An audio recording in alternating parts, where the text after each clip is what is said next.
Sa panahon ng mabilis na impormasyon at kaliwat ka ng balita, kailangan mo ng isang channel na mapagkakatiwalaan, diretsyo at para sa bayan.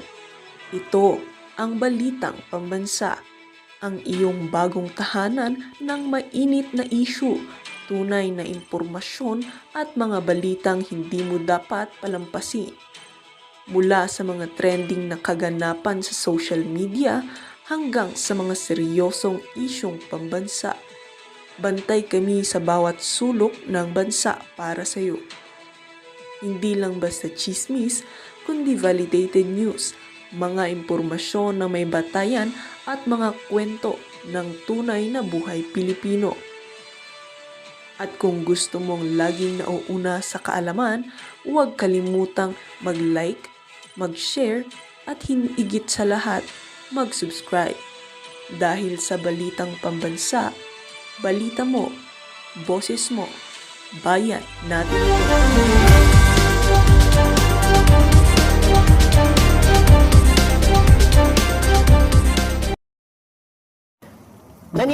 May pumunta sa Malacanang, naniningil yata dyan eh. Sino? Pakita mo yung picture. Pumunta po yung Sinisingil na siya. presidente ng World Bank. Ay, sabi ng iba, naku, naniningil yata. Ayan, mukhang naniningil. Hindi, ganito kasi yan, Senator Bong Revilla. Wala namang problema dyan sa hiling mo na panalangin na yan sa sambayan ng Pilipino. Dapat sana, noong tinanggap mo yung mga di umanong perang ibinigay sa iyo nitong si Yusek Bernardo, naisip mo rin na humiling ng panalangin sa sambayan ng Pilipino. Pambihira.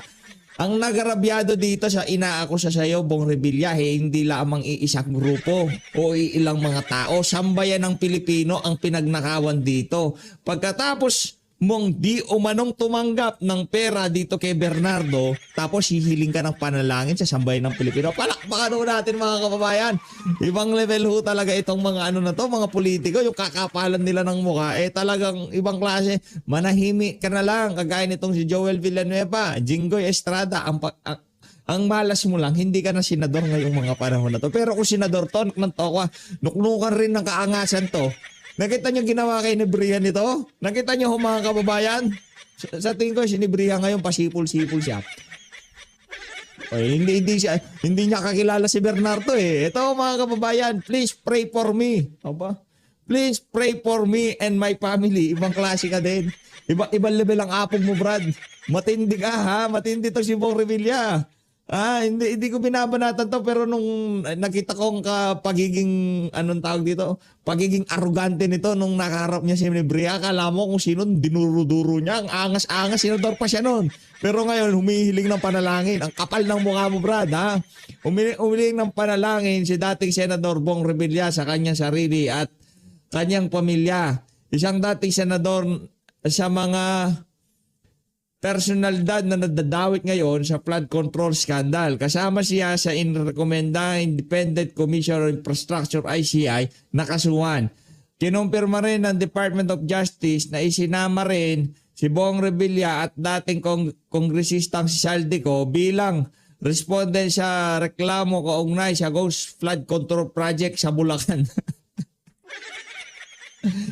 Si Saldico, malalim ho yan. Ngayon, pagka ikaw nakabit ang pangalan mo dito at ikaw ay isang politiko na nangampanya nung nagdaang 2025, ang laki na ng pondo ng alyansya ng mga mambubudol eh. Di ba? Ang laki na ng pondo nyo. Anak ng toko, bakit pa kasi kailangan yung makialam dyan sa... Alam nyo naman, di ba, Bernardo,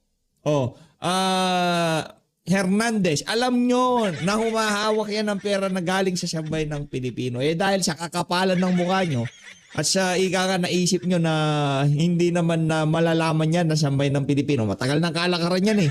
Naisip siguro nila, posible posible magkahulihan dyan. Tagal na namin ginagawa yan eh, di ba? Ano pa lang ako, bagito pa lang ako, talagang kalakaran na yan eh. Diniliberan daw siya di umano nitong si Bernardo. Ngayon, nung nagkabistuhan na, panalangin daw natin siya, palakpakan, pamira ka talaga, Bong Revilla. Tanggalin mo kasi kaangasan mo, Brad. Tumobra ka sa yabang, oh. Lilipat na ho tayo dito kay Senator Rodante Marcoleta. Pero bago ho pala yan, isang like at isang subscribe. Masaya na ho tayo yan sa mga gusto sumali sa ating community. Yung join button, nandyan lang ho sa baba. Wala ho tayong maraming pag-uusapan dito sa video na to. Re-recta ho kagad tayo dito kay Senator Rodante Marcoleta. Gang! Yung confidential funds ng Nako. Department of Justice. Nako, Oo, yan. Tindi yan. isipin mo Oh. Etong, Napanood ko yan. itong year na to, Oho. 1.5 billion. Ano? Oho. Yung sinundan niyang 2024, parang 168 million lang. Biglang lobo eh. Oho. Sabi ko, dinakip niyo lang ka ako si Pangulong Duterte, naging 1.5 billion ng ninyo, confidential fund confidential ninyo. fund, oh. Ayokong maglagay Maraming marami siguro silang inabutan noong mga panahon na yun. No, marami siguro silang inabutan nung kay Tatay Digong. Marami silang pinadulas, di ba? Kaya kailangan talagang swabe ang pagdadala nila kay Tatay Digong diyan sa The Hague, Netherlands. Diba? May pagkamatang lawin to, especially sa budget. Si Ping Lacson, ano lang yan, kumbaga display lang yan dyan, kaya bantay-bantay siya ng budget. Ito talaga, pagka yan sumalansan sa budget, talagang bantay budget ho yan si Senator Rodante Marcoleta. At hindi ho siya hindi nalilimitahan ng kanyang kagalingan nung kanyang wala kasi siyang utang na loob sa Malacanang eh. 'Di ba? Hindi siya nasama sa alyansa ng mga magnanakaw. 'Di ba? Kaya yung pananagutan niya talagang sasambay ng pilit. Di kagaya ni Ping Lacson, pinipresenta niya sarili niya. Ako ganito ako. Since hindi ako tumatanggap ng ganito ganyan, lagang bantay ko yung budget. Takot naman kay Marcos Jr. Pero ito, walang utang na loob sa Malacanang yan. Malaki ang utang na loob niyan sa sambayan ng Pilipino. Kaya yung pananagutan niya bago siya matulog, pagkagabi, yung obligasyon ko sa sambayan ng Pilipino, di ako pwedeng mag-alaping lakso na magpakaaso sa administrasyon. Kaya yan ang pumapaalam na alam ko eh. Alam ko eh. Pagka bago matulog yan, medyo yung obligasyon ko sa sambayan ng Pilipino, medyo mabigat-bigat. Kailangan hindi ko biguin yung mga bumotot naniwala sa akin noong sa nakalipas na 2025 senatorial election. Nakapikit yan. Pagising niya, hindi ako pwedeng magpakaalalakson. Kaya ang datingan ng mga yan. ng Malaysia sa nyo. Pero kung sinasabi ninyo ay naghahanap kayo ng mga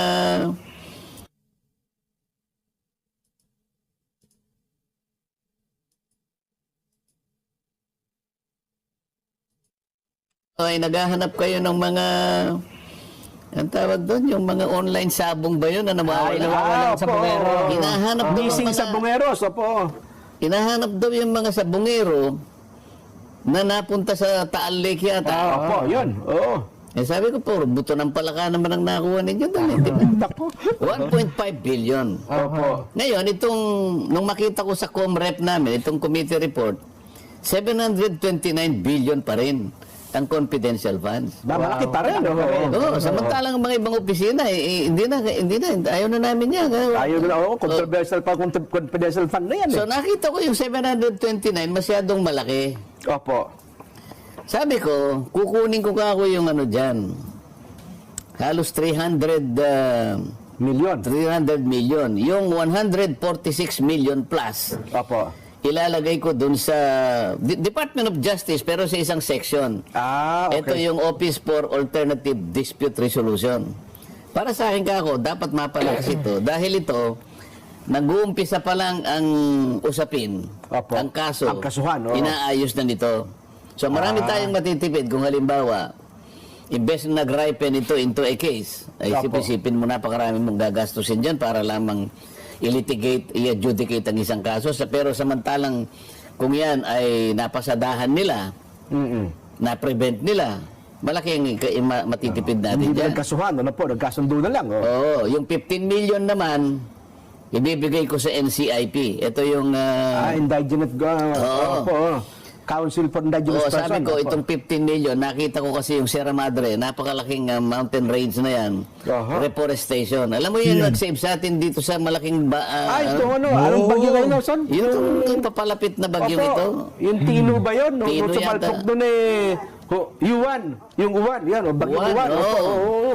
Ang nakapigil yun yung Sierra Madre. Oho. Ngayon, dahil kailangan maayos natin ang watershed dyan. Sabi ko, itong 15 million, ibigay natin sa NCIP. Aha. Dedicated for the reforestation of Sierra Madre Mountain Range. So, pagkatapos, ang mas malaki nito, ito yung 203 million plus. Ito yung kinuha ko sa NTC at ibibigay natin sa CICC. Aha, opo. Yan ang mga ginagawa natin. Naatado niyo pala. Saan maraming nakinabang pala doon. Hindi lang isang ahensya, no? Oo. Oho. Kasi nga naman, kung intelligence fund lang yan ng Department of Justice, sila lang ang makikinabang dyan. Ngayon. Tapos itong nakita ko pa, kahuli-hulian ito, doon sa Office of the President, meron siyang budget allocation ng 2026 ASEAN eh. Aha. Ang daming nakalagay doon na puro ASEAN, parang yung iba, nakikita ko may duplication. Ang nasa report ng committee, 17 billion plus. Ano? Opo. So sabi ko, yung 500,000, 500,000, oho. 500 million. Okay, oho. Sabi ko,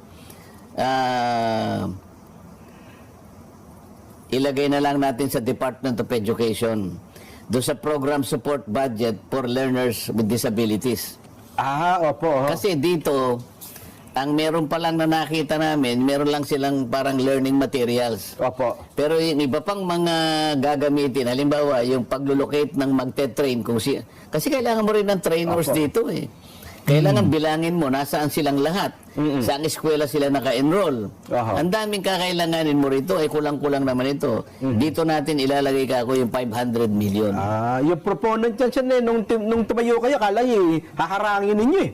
Hindi niya akala sususugan niyo pala, lalaanan niyo pa ng budget. Hindi, sabi ko kasi sa nakikita ko pansamantala, wala pa itong tatlong Ayun. hinahanap natin. Yung finding ways yung sa mga bata kung nasan nga yung Nasaan mga... yung mga may kapansanan. sabi ko, lahat tayo interesado na tulungan yung mga mag-aaral na may disability. Hindi naman natin alam kung nasan sila at ilan sila. Opo, oho. Itong mga mekanismo para makita natin sila, wala namang pondo. Aha. So, lagyan natin ng pondo itong mga ito. Aha. Di ba? So, ang ginagawa natin, hindi basta amendments, institutional sa nakikita natin, kaya natin naalisin dito, nakita natin ang weakness dito natin palakasin. Ayun, aha. Yun ang ating gustong gawin dyan. Tama, tama. At least, kumbaga sa...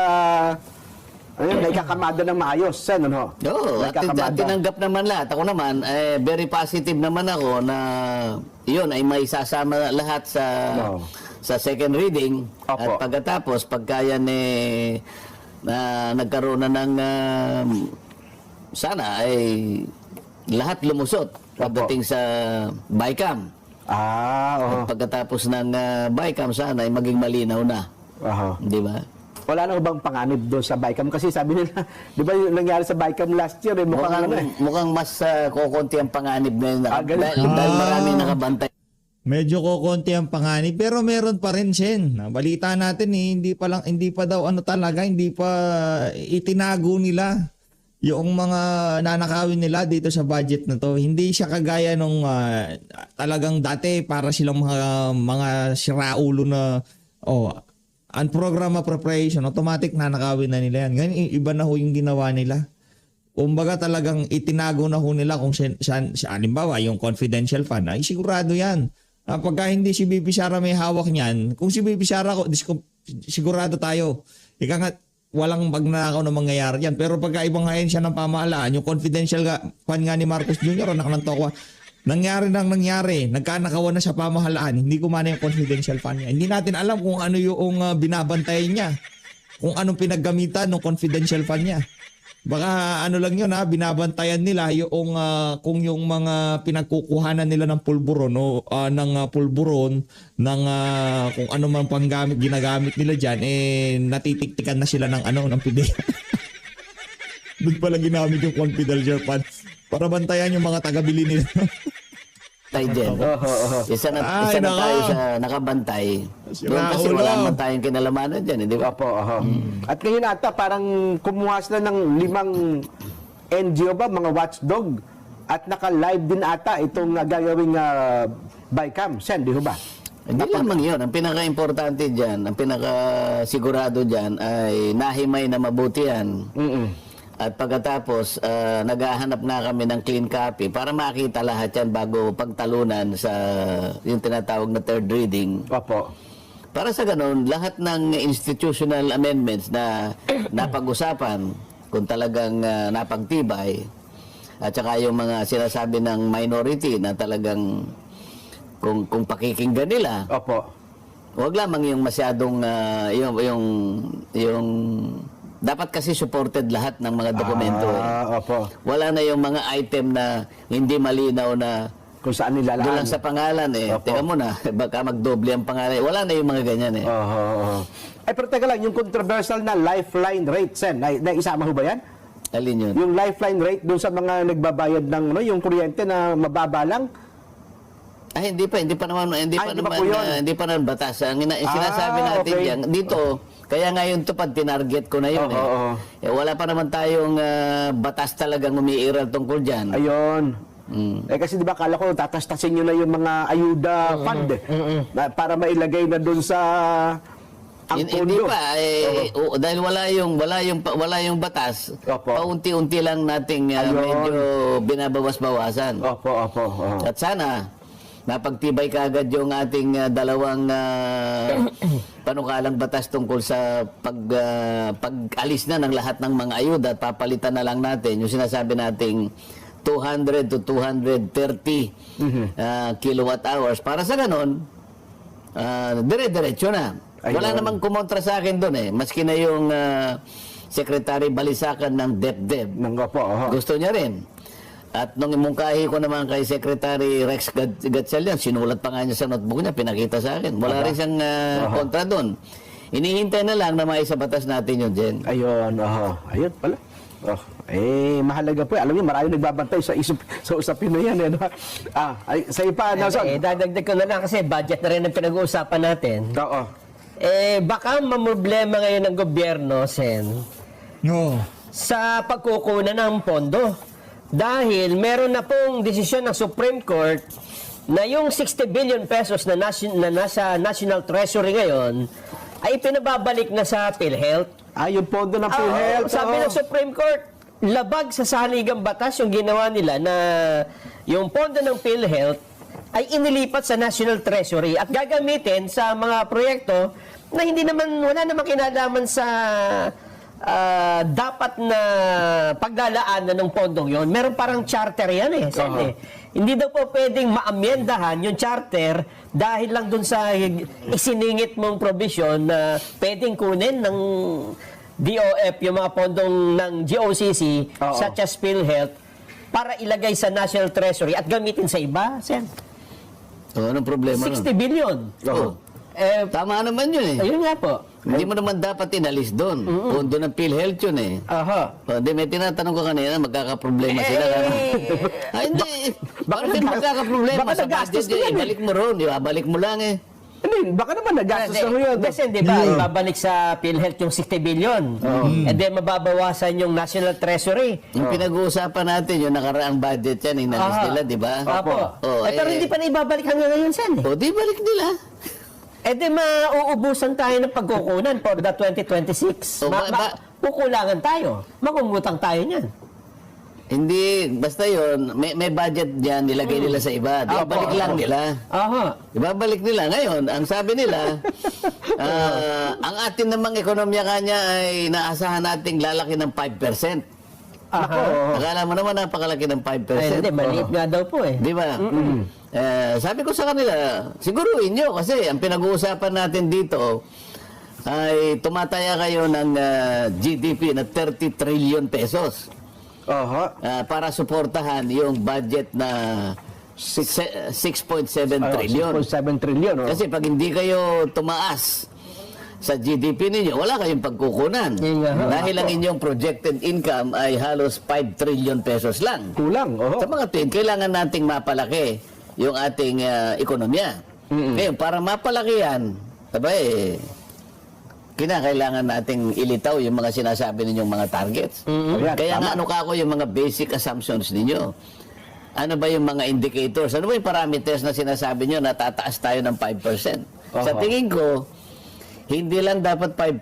Dahil nung briefing, sinabi na ako ni Secretary Recto, at least 7.5% ang growth ng GDP. At least lang po yun, ha? Oh, para makuha natin yung 30 trillion. Aha. Kasi kung 6.7 trillion ang ating budget, 22% yan ng ating GDP. Aha. Oh, yung 22% ng GDP na yon, 30 trillion. Madaling kwentahin eh. Para may produce mo yung 30 trillion, kailangan lumago ang ekonomiya mo na hindi kukulangin sa 7.5%, sabi niya. O ngayon, ang taya nila 5%. Mababa. O, di mababa. Yun sinasabi ko sa iyo. Yan ang sinasabi mo kanina. Yes. Baka wala silang pagkunan. Ay, problema nila yun. Ayun nga ho. Hindi natin problema yun. Kayo ang nagtakda ng ganong kalaking budget. O kahit naman kayong dalawa eh. Magagalit siguro yung asawa ninyo eh. Opo. Jen, sinabi ko na sa iyo kanyang ito yung kakailanganin natin. Kailangan kanyang ito ang ibigay mo sa akin, in-entrego mo sa akin, ito para ngayon matustusan ko lahat ng pangangailangan natin. Yeah. Ano sasabihin mo? Ba't ka nag-budget ng ganyan? Alam mo naman ang kinikita ko ganito lang. O yan ang problema. Ang sasabihin ko, hindi, andiyan kapitbahay natin si Nelson, medyo manghiram muna tayo. Lalaki na naman yung ating outstanding debt. Na ngayon, sa ngayon ay 7.6 trillion na. Kaya Habang nagsasalita tayo ngayon, habang nag-uusap tayo ngayon, pataas ng ang pataas yan. outstanding budget natin, 17.6 trillion na. Opo, 17 po. Opo. Kaya nga, lumampas na tayo doon sa sinasabi natin 60% ratio eh. 63% na tayo ngayon dyan, yung ratio natin. Naku po. Anong ibig sabihin nun, Nelson, kung 63%? Apakalaki nun. Halos Ano nga ibig sabihin nun bukod sa malaki? kalahatiin eh. Oo nga, anong epekto nun? Wala tayong pera. Utang tayo. Lubog tayo sa Ang ibig utang. sabihin nun, 63% Oho. ang ibabayad natin sa ating pagkakautang. Foreign tsaka So, halimbawa, domestic debt. Halimbawa, 100 pesos ang kinita ng buong ekonomiya natin. Naku po. Yung 63 pesos, Bayad pambayad. na.